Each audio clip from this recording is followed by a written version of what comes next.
Isaías, capítulo 9, versículo 6. Então hoje a gente vai tentar entender de forma mais profunda essa passagem. Nessa passagem, Isaías profetiza sobre o futuro Messias.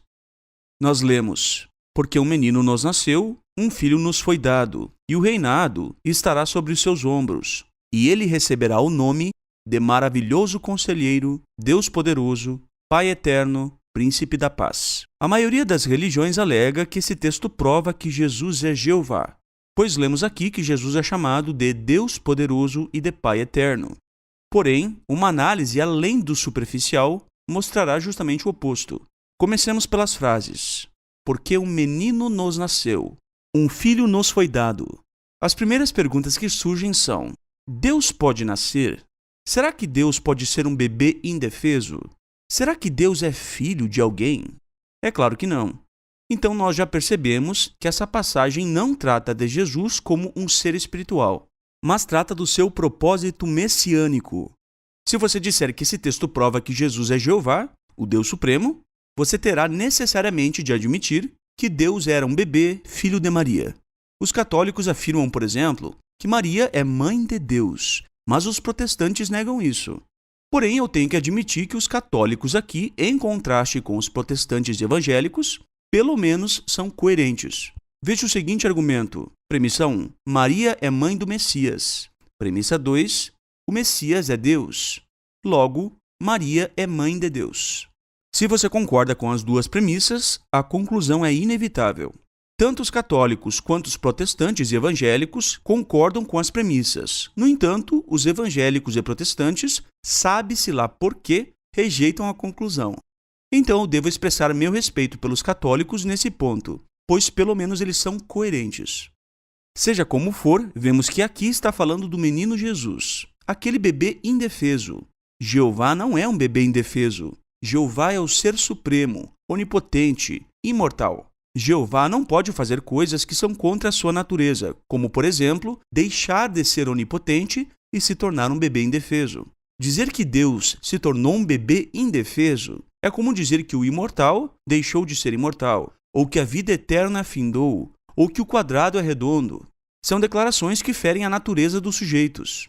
Portanto, já percebemos aqui que esse texto não pode afirmar que Jesus é Jeová. Prossigamos com o texto. E o reinado estará sobre os seus ombros. Essa profecia mostra o caráter real, ou de rei, do Messias. O Messias não seria apenas um bebê comum. Ele se tornaria rei. Jesus mostrou que seu reino seria celestial. Lemos em Lucas 22, 29. Eu faço com vocês um pacto para um reino, assim como o meu Pai fez um pacto comigo. Também em Apocalipse 19, 16, nós lemos sobre o rei Jesus. Na sua roupa, sim, sobre a coxa, ele tem um nome escrito: Rei dos Reis e Senhor dos Senhores. Prossigamos com a leitura do texto. Ele receberá o nome de, ou ele será chamado de. Sobre essas palavras, David Guzik, teólogo protestante, afirma: a ideia não é que esses sejam nomes literais do Messias. Em vez disso, esses são aspectos de seu caráter. Eles descrevem quem ele é e o que ele veio fazer. Então, a partir desse ponto, os nomes do Messias revelam tanto o seu caráter quanto as suas futuras ações.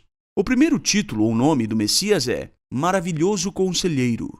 Será que o Messias haveria de ser maravilhoso conselheiro porque é o Deus Supremo? Não, de forma alguma. O próprio Isaías explica a fonte da sabedoria do Messias. Isaías 11, 2. E o Espírito de Jeová estará sobre ele, o Espírito de sabedoria e de entendimento, o Espírito de conselho e de poder, o Espírito de conhecimento e do temor de Jeová. Então vemos desde já que esse texto descreve o Messias como inferior a Jeová, em sabedoria e em conhecimento. O Messias teme a Jeová. O Messias é sábio porque Jeová lhe dá sabedoria. O Messias tem entendimento porque Jeová lhe dá entendimento. O Espírito de Jeová estará com o Messias em tudo o que ele ensinar e fizer.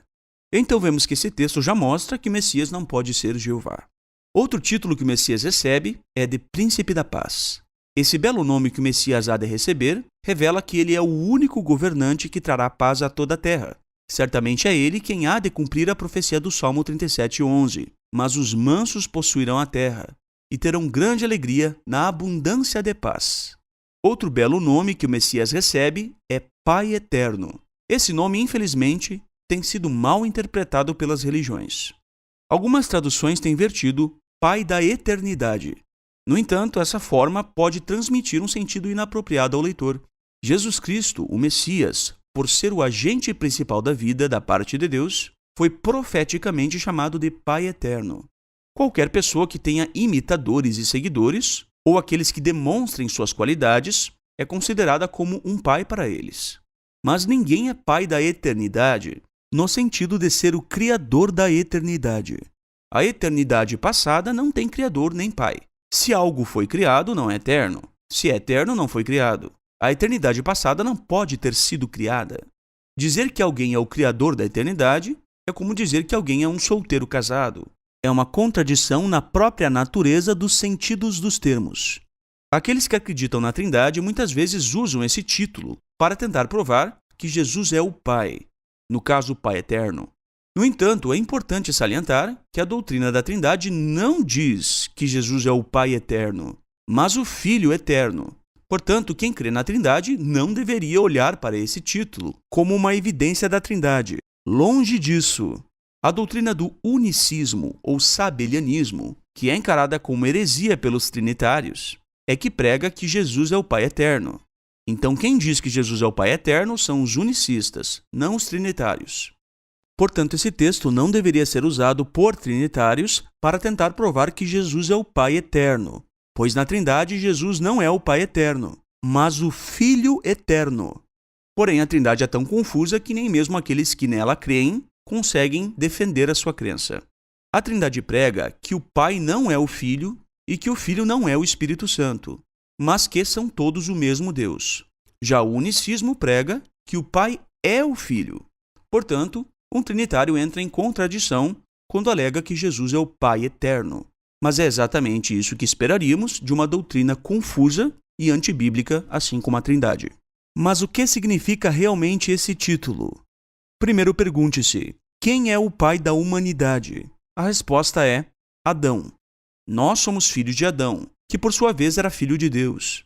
No entanto, Adão nos transmitiu o pecado e a morte. Mas a Bíblia diz, Cristo nos comprou, livrando-nos da maldição da lei por se tornar maldição em nosso lugar.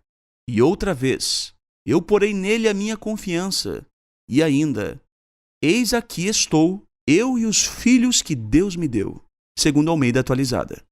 Sobre o nascimento de Jesus, o próprio Isaías diz, a jovem ficará grávida e dará à luz um filho. O termo jovem aqui indica uma donzela, uma moça virgem. As servas de Deus sempre deveriam dar a virgindade em casamento. Então toda a serva de Deus jovem era virgem. Portanto, nem Jesus nem Adão, o primeiro homem, tiveram um pai humano. Ao descrever a linhagem de Jesus até o início da história humana, o historiador bíblico Lucas mostra que Adão veio à existência como um filho de Deus. Lucas 3,38. Mas Adão perdeu seu relacionamento como filho de Deus, para si mesmo e para todos os seus descendentes. De modo que todos nós precisamos, por assim dizer, de um novo pai que seja perfeito, como Adão era quando foi criado. Deus enviou seu filho do céu para ser esse novo Adão, substituindo o primeiro. A Bíblia diz, o primeiro homem, Adão, tornou-se alma vivente. O último Adão, no caso Jesus Cristo, tornou-se espírito vivificante. O primeiro homem é da terra e feito do pó. O segundo homem é do céu. Jesus, o último Adão, é como o primeiro homem Adão, no seguinte sentido. Jesus era um homem perfeito, capaz de gerar descendentes perfeitos que poderiam viver para sempre em perfeição na terra. A tradução Pai Eterno significa não Pai da eternidade, mas Pai para sempre. Veja como algumas traduções vertem esse título. Bible in Basic English. Pai para sempre. Easy to Read Version. Pai que vive para sempre.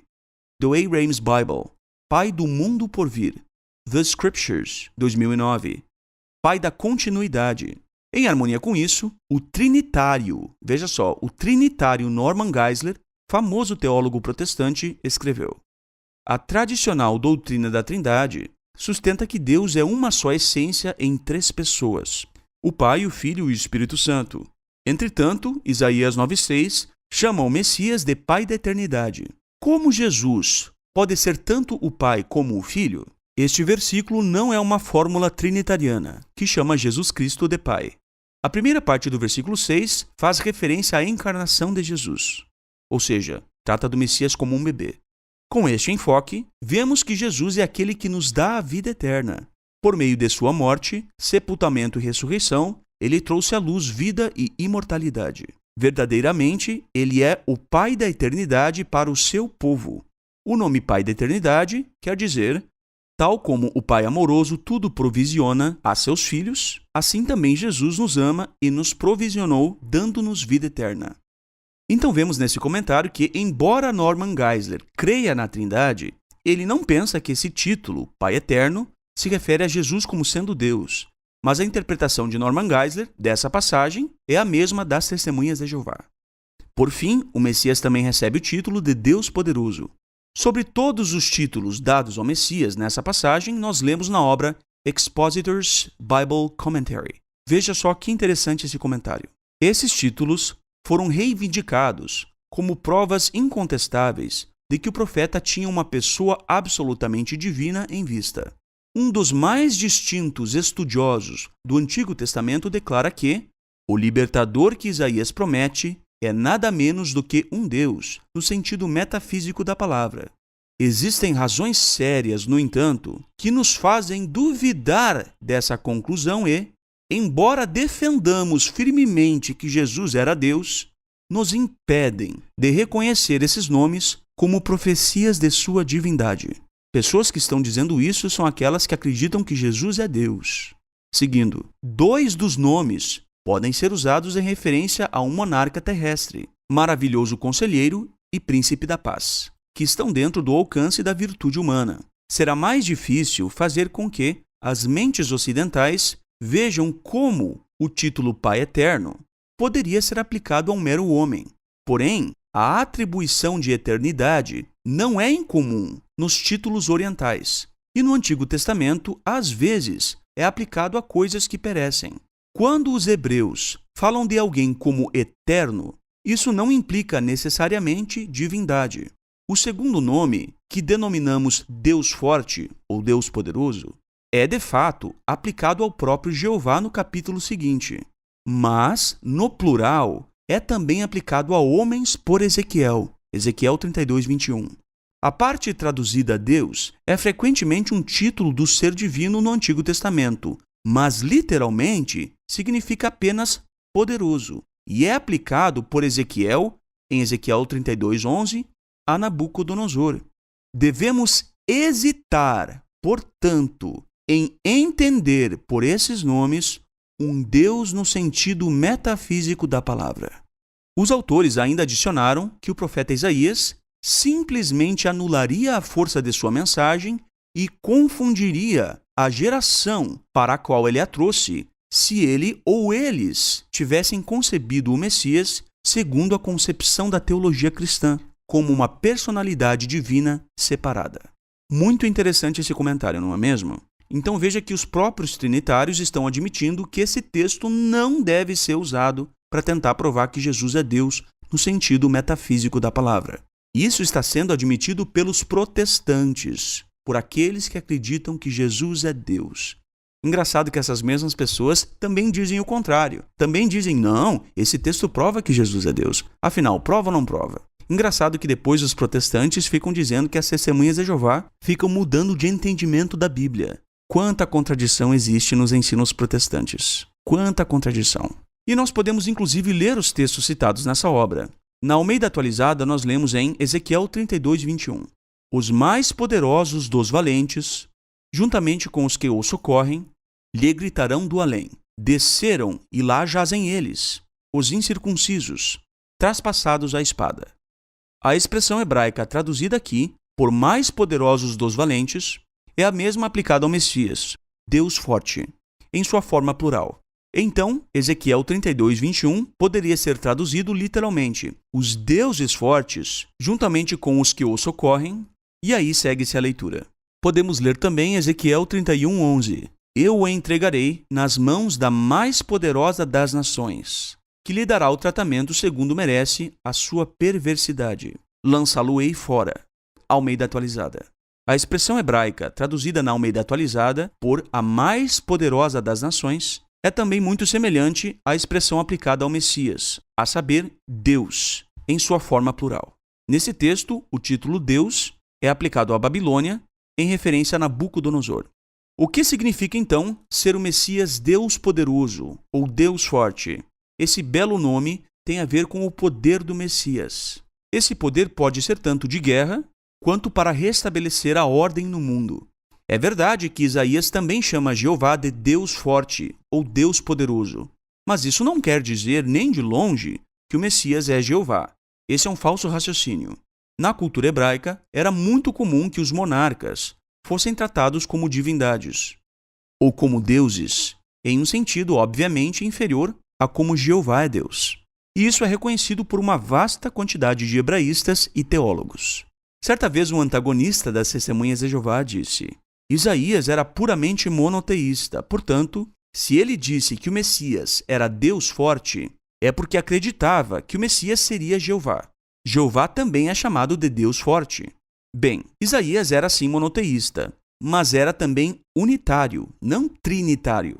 Isaías não cria numa trindade. Ademais, Isaías acreditava que Jeová é Deus, não um bebê que haveria de nascer de uma mulher. Jeová é Deus, não um bebê humano, tal como o Messias haveria de ser. Descrever o Deus Supremo como um bebê que haveria de nascer seria uma blasfêmia para qualquer servo de Deus no tempo de Isaías.